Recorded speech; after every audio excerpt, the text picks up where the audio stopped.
Good evening. I'm Karen Tumulty. I'm deputy editorial page editor and a columnist here at the Washington Post.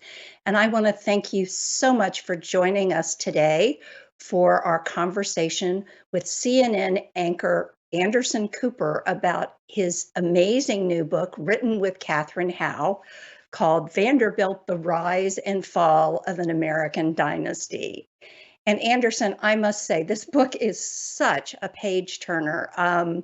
It's fascinating not only about this incredible family that at the height of its fortune controlled one every US economy, but I also thought it was really interesting as a history of New York City from its earliest years as a Dutch colony through the Gilded Age and, right up until now. So first of all, congratulations. Thank you. That's so sweet of you. Yeah, thank you. That's, when I decided to do this, I didn't want it to be a sort of a conventional, history of the business, the businesses of the Commodore Vanderbilt. And there's obviously some remarkable authors who have written, books. T.J. Stiles wrote an amazing book on Cornelius Vanderbilt, that won the Pulitzer. I just wanted it really to be kind of a human story about who these people were at key moments in their lives, and kind of things you don't necessarily get about them from the history book. But you say that as you were growing up, when you were the son of the most famous Vanderbilt of her era, Gloria Vanderbilt, but that when people would ask you about being a Vanderbilt, you would say, I'm not, I'm a Cooper. Your father came from a very different background, the rural South. What made you finally, at this point in your life, decide that you really wanted to explore this family history? I mean, I think it was a couple of things. One, just, I'm 54 now. I really never expected to live this long because my dad died at 50. I kind of always thought I wouldn't be around this long. But I certainly feel like I've passed the hurdle of, working hard and kind of creating a name and a career for myself. That was something that was a big concern for me when I was little, about how people viewed me, and I didn't want to be viewed as as a member of the Vanderbilt family. It was just not something that I thought was a good idea. And I could see how it sort of, when people knew, I could see how they treated me differently than when they didn't know, even in just weird little tiny subtle ways. I worked as a waiter one summer at a society restaurant in New York called Mortimer's. And I was far too young to be a waiter, but the owner of it knew my mom, and I used to eat there with my mom often. And when I was a waiter there, I served people who I had eaten with when I was with my mom, and they didn't recognize me when I was their waiter. And they treated me very, very differently than they did when I was sitting at the table with them. They knew who my mom was. So to me, that was sort of in a microcosm, sort of all my concerns wrapped up into one. And also having a son, I really wanted to I didn't know what I would talk to him, how I would explain to him this strange background that that is far in his past or in the family's past. And I wanted him to kind of understand why things are the way they are, and why there's not a big family around him. And, he won't know his grandmother. He won't know my dad. But through this book, I kind of wanted it to be a letter for him about that family, if and when he wants to learn about them.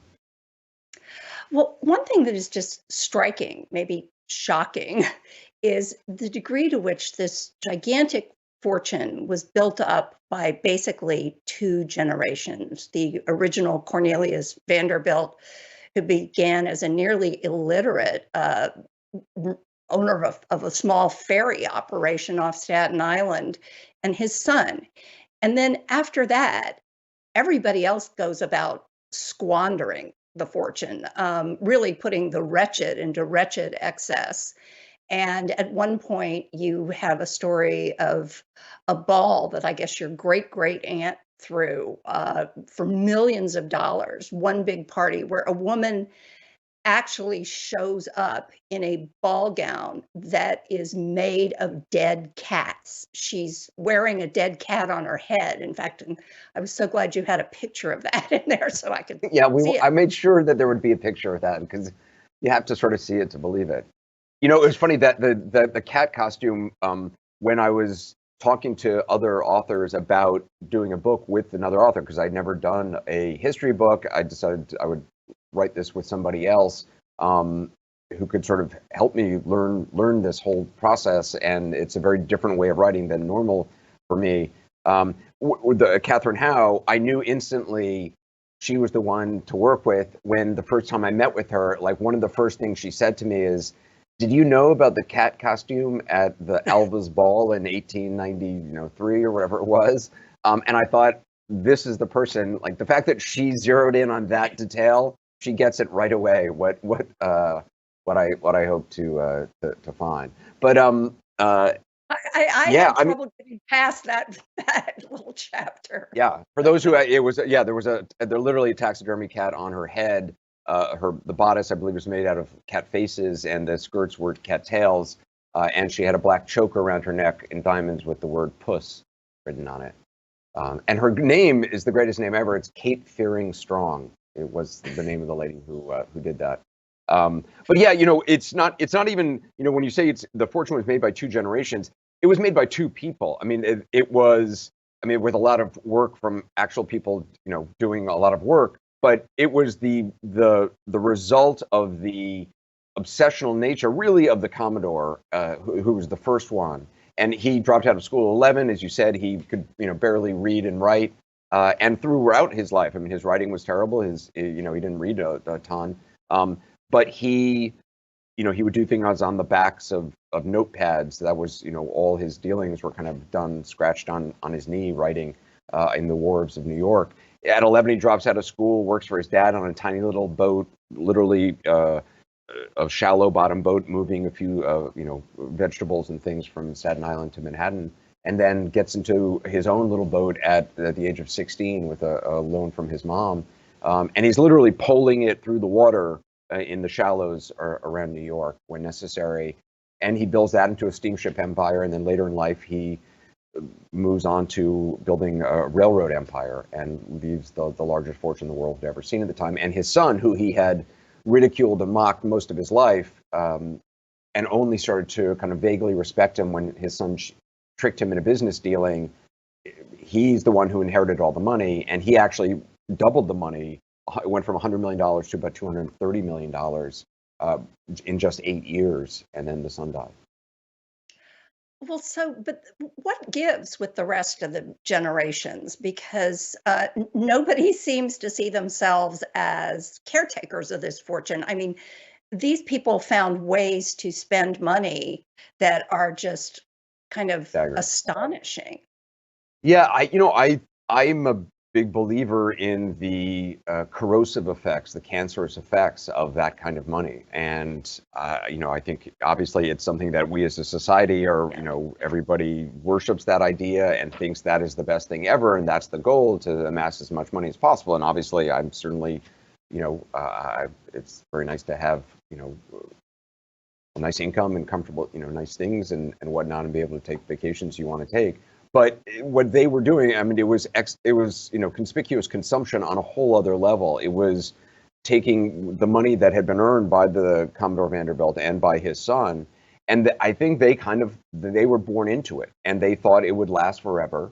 And the pathology of the way the money was made, you know, it filtered down into different generations in different ways. Many members of the family were cut out of the mainstream of that money. All the women in the family were not inheriting huge sums of money because the Commodore never really cared about women, didn't believe his own daughters really amounted to much. They wouldn't carry the Vanderbilt name when they got married, as they inevitably would in that age, and their children wouldn't, in his eyes, be Vanderbilts. So it was, you know, he really would focus on one person to give all the money to, which is what he did. And the lack of money, you know, the sort of feeling of being robbed from all that money of all the other kids, you know, it impacted their lives in a whole bunch of ways that were incredibly destructive. It destroyed some of them. And one of his sons shot himself in the head after after trying to wrest the fortune from his brother, who he believed had cheated him. And I think it had a corrosive effect of these people thought the money would last forever. And the subsequent generations, for a while they would serve on boards of the railroad and things like that, but they weren't innovating. They weren't making new things. They weren't pushing the railroads west of Chicago. The people who created and had the energy, that by the third generation, they didn't have that fire or that drive any longer.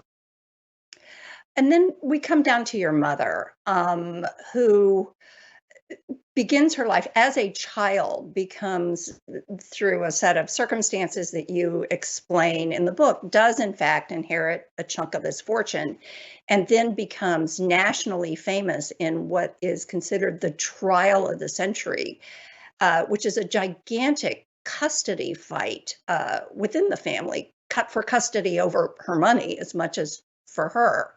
But ultimately, and she spends through a lot of it, but does emerge as, a businesswoman on her own. Could you talk Yeah. a little bit about Gloria Vanderbilt and, how she ended up having to sort of forge her own path, which was really quite different from a lot of other Vanderbilts? There were members of the family over the 150, 200 years or so from the Commodore who, or yeah, 150 or so, who did have a drive. Some of them, didn't feel, because they had so much money, they didn't feel the need to make more money or create something. Some of them were, racing sailing ships to compete for the America's Cup, which one of them won twice. But my mom was born into this family, but she wasn't really of this family. She didn't grow up for the first 8 years of her life knowing really anything about the Vanderbilts. Her father died when she was 15 months old. Her father, Reggie, my grandfather, was a raging alcoholic who died of cirrhosis of the liver, whose death was so violent he projectile vomited blood. His esophagus exploded and he splattered blood on the walls of the room he was in when he was dying. And he died broke. He had gone through all his money. My mom was sort of, as far as I know, the last generation who had really actually inherited some money from trusts that were put in place, I guess, by the two generations back, by my mom's grandfather, my great grandfather, who built the breakers and built a lot of a palace in New York where Bergdorf Goodman department store now stands. But because my mom didn't grow up, I think for the first 8 years of her life, knowing really anything about the Vanderbilt, she was taken by her mom, who was a 19-year-old widow, and who went off to Europe and wanted to have a good time. And her mother was living off income from my mother's trust that would go to my mom when she turned 21. And because of the custody battle, which returned my mom to the Vanderbilt side, returned her to the United States, and had her taken away from her own mother and given to Gertrude Vanderbilt Whitney, who also did have a creative drive. I think I know my mom very deeply through that custody battle, developed this idea that she inside had a rock hard diamond in her core that nothing could get at and crack, and that she would persevere. That the shame and the horror of the custody battle that she went through as a 10-year-old, with newspaper headlines for months and months, and the country weighing in on who should get this little girl, and then following her, paparazzi following her all through her childhood, and obviously for the rest of her life.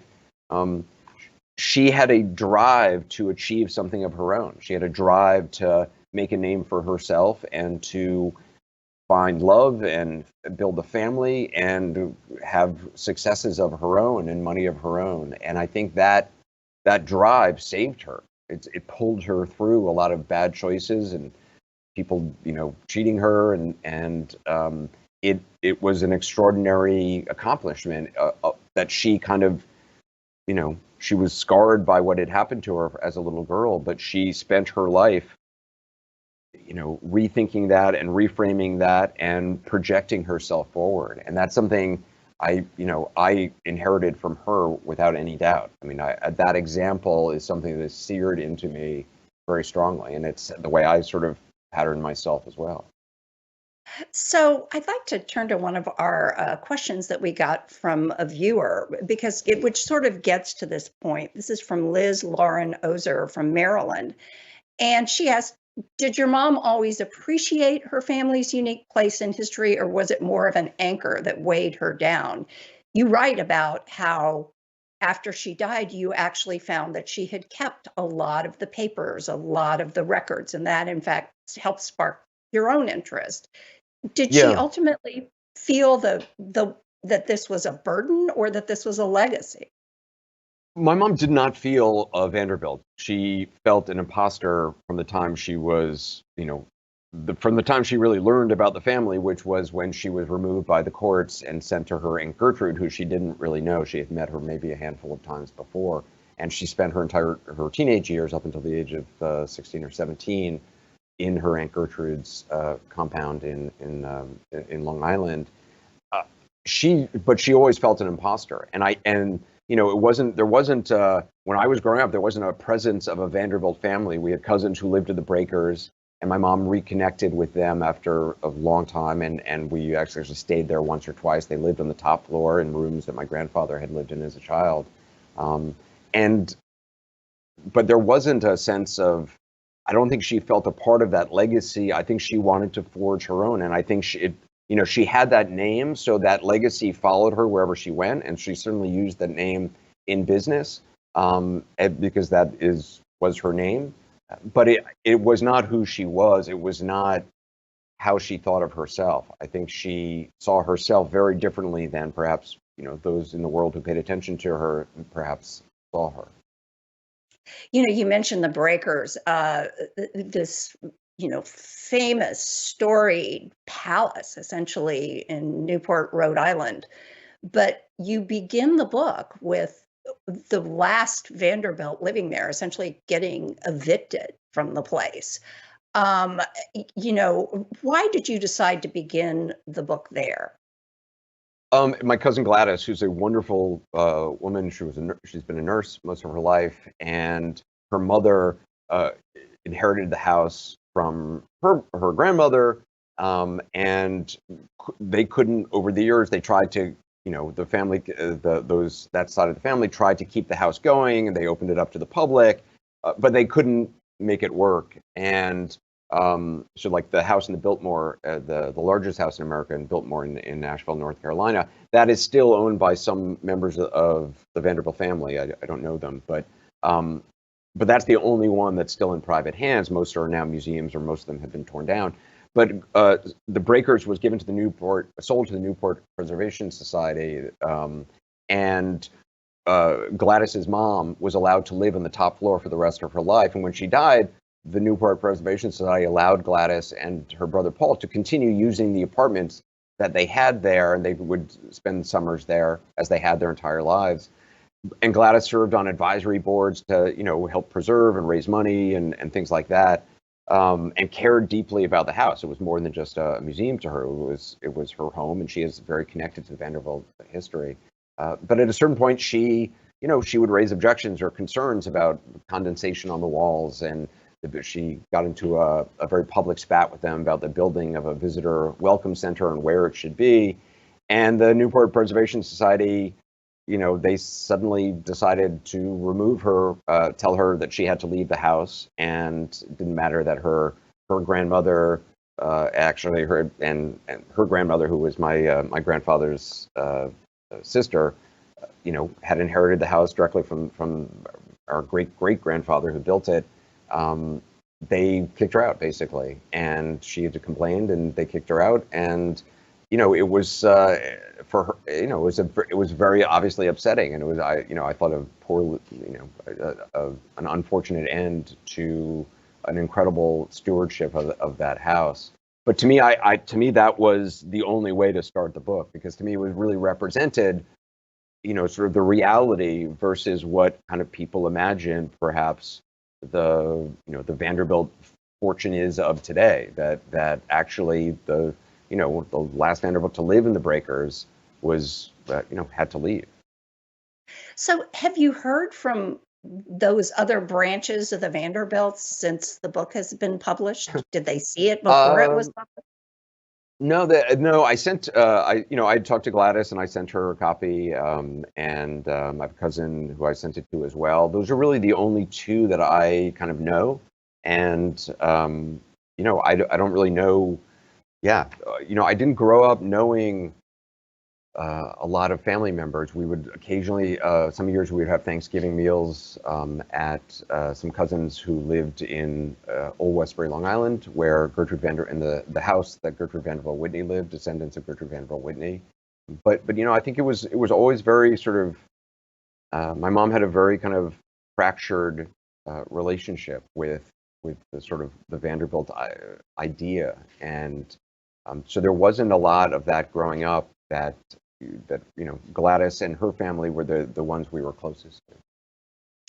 Well, so I'd like to go to another question that we have from our audience, from Heidi Gasho, who's in Washington, and she wants to know, to what do you attribute your own success in surviving and thriving after the challenging childhood that you yourself had?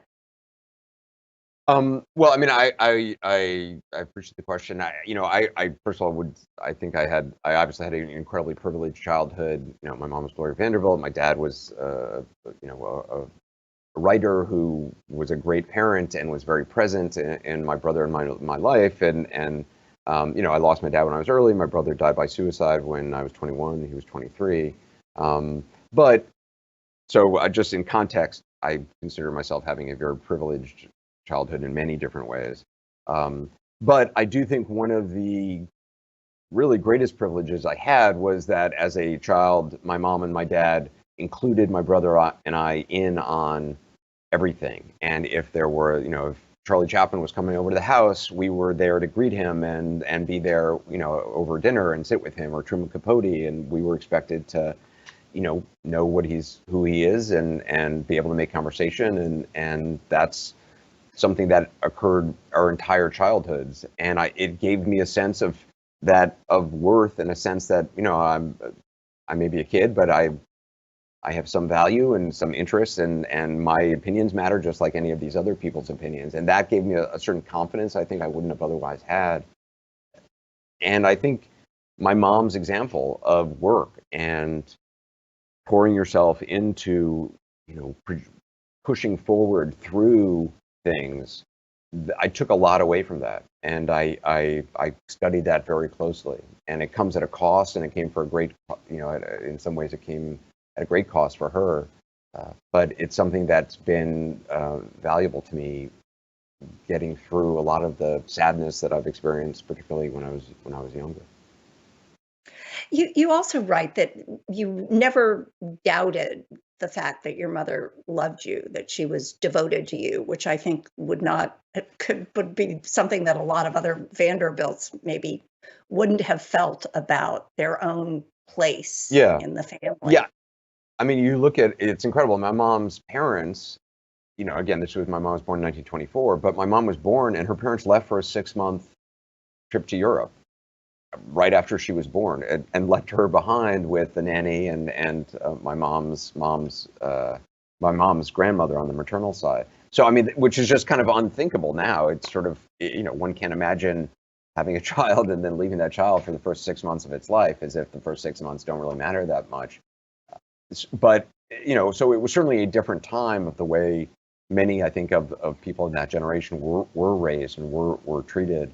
But yeah, I viewed my mom from a very early age, and certainly the death of my dad even increased this. I viewed her with a feeling of sympathy for what I didn't know what she had been through exactly, but I knew she had been through something as a child, and I knew she didn't have the family that we had as, our little nuclear family, and I knew that she needed assistance from me, because there weren't anyone else around my dad, especially after my dad died. And I felt very much from the time I was a kid that, I've said this before, but I viewed her as a kind of magical space creature who had crash landed on Earth, whose planet had exploded or faded away, and was sent as like this emissary from this lost planet, or this lost world, and whose rocket ship landed on Earth and needed help. And that's how I viewed her from the time I was very little. And so I wasn't wasn't angry at her for, things she wasn't, like in the way she wasn't like other parents and stuff. I viewed it as, she is who she is, and I have a role in this to help her. And I would certainly, obviously, there were disappointments as there are any child has with their parents and stuff. But I viewed her really as this special, unique creature, and I didn't rebel because I was like, she doesn't. The last thing she needs is like a kid rebelling on her. She just needs, needs some guidance and advice on who to date and what not to do. Well, in the little bit of time that we have left, I'd like to ask you, it's also striking that you decided to write this book at a point in your life when, as you mentioned, you yourself became a father. In fact, you dedicate the book to your son, Wyatt, who's not yet old enough to read it, but at some point he will be. And what is it that you hope he understands about this legacy, this lineage that he has, and what life lessons he might take away from the story of the Vanderbilts? I think it can be a lot to come from a family that has a name or parents who have a very public job or public identity. I certainly understand that with growing up with my mom, and you don't see a lot of kids of parents like that who, necessarily go on to.